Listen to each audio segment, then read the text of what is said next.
हिमाचल प्रदेश में कोरोना के तेजी से बढ़ रहे मामलों को देखते हुए राज्य के सभी स्कूल, कॉलेज, विश्वविद्यालय व अन्य शैक्षणिक संस्थान 15 अप्रैल तक छात्रों के लिए बंद रहेंगे। हालांकि शिक्षक और गैर शिक्षक 5 अप्रैल से स्कूल आते रहेंगे। सरकार कोविड की स्थिति को रिव्यू करने के बाद और बंदिशों को लगाने पर विचार कर सकती है। शहरी विकास मंत्री सुरेश भारद्वाज ने कहा कि पड़ोसी राज्यों में कोरोना के मामले लगातार बढ़ रहे हैं। हिमाचल में अभी कोरोना के बढ़ते मामलों को देखते हुए 15 अप्रैल तक शिक्षण संस्थान बंद रखने का निर्णय लिया गया है। जिन कक्षाओं की परीक्षाएं चल रही हैं, वे चलती रहेंगी। उन्होंने कहा कि सरकार स्थिति का लगातार जायजा ले रही है। कैबिनेट की बैठक में कोविड की स्थिति को रिव्यू किया जाएगा और बंदिशें लगाने पर विचार किया जाएगा। पर्यटकों के प्रदेश में एंट्री पर कोविड रिपोर्ट साथ लाने व बंदिश लगाने के सवाल के जवाब में भारद्वाज ने कहा कि कोरोना से बचना भी आवश्यक है और अर्थव्यवस्था को चलाना भी आवश्यक है। प्रदेश में होने वाले मेलों जिनमें बाहर से श्रद्धालु आते थे, उन्हें रोका गया। ऐसे में स्थिति को देखते हुए जो भी आवश्यक है, सभी आवश्यक कदम सरकार उठा रही है। कोरोना का एक नया स्पाइक जो है वो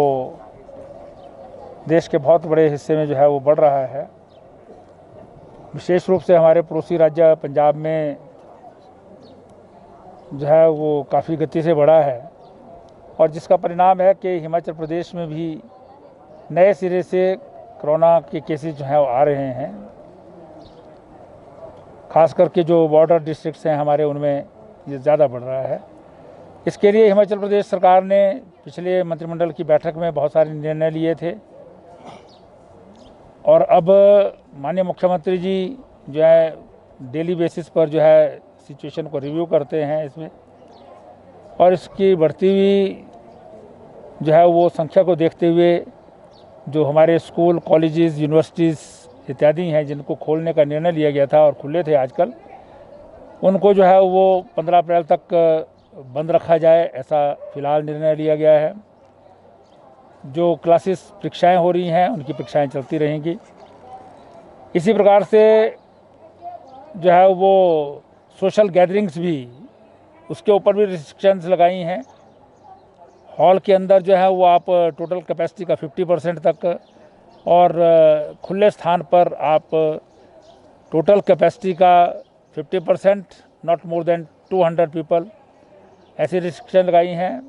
और सभी को मास्क पहने और सैनिटाइज करें, हाथ धोएं, डिस्टेंस मेंटेन करें, ये सब हिदायतें दी गई हैं। इसमें कुछ और जो है वो नई रिस्ट्रिक्शंस लगानी होंगी तो माननीय मुख्यमंत्री जी इसके लिए जो है वो ऑथराइज्ड हैं। वो सिचुएशन को देख करके जो है वो एडमिनिस्ट्रेशन से बात करके रिस्ट्रिक्शंस लगा देंगे। अन्यथा नेक्स्ट मंत्रिमंडल की बैठक में ये सारी सिचुएशन को जो है रिव्यू किया जाएगा। अभी भी सबको कहा गया है, चाहे बिजनेस एस्टेब्लिशमेंट्स हैं, दूसरे लोग हैं, कि भाई नो मास्क नो सर्विस, इस पर सब जो है वो कार्य करें, क्योंकि ये उनकी अपनी सेफ्टी के लिए है। और इसी प्रकार से जो है वो डिस्टेंस मेंटेन करें और वैक्सीनेशन जो है जितनी ज़्यादा से ज़्यादा हो सके, वैक्सीनेशन जो है वो लगातार जो है वो जारी रहेगी और उसमें वैक्सीनेशन जो है करते रहें।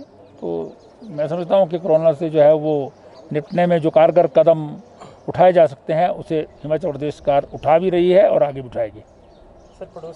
ऐसा जब बढ़ेगी तो उसका विचार किया जाएगा कि किस कारण से हैं, लेकिन अभी तक तो केवल बॉर्डर डिस्ट्रिक्ट्स में जहाँ पर टूरिस्ट नहीं आता वहाँ पर वैसे लोगों का आवाजाही चली रहती है, या कुछ जो वहाँ पर डेरे हैं, कोई बड़े गुरुद्वारे या मंदिर हैं, उसके लिए जो है लोग आते हैं।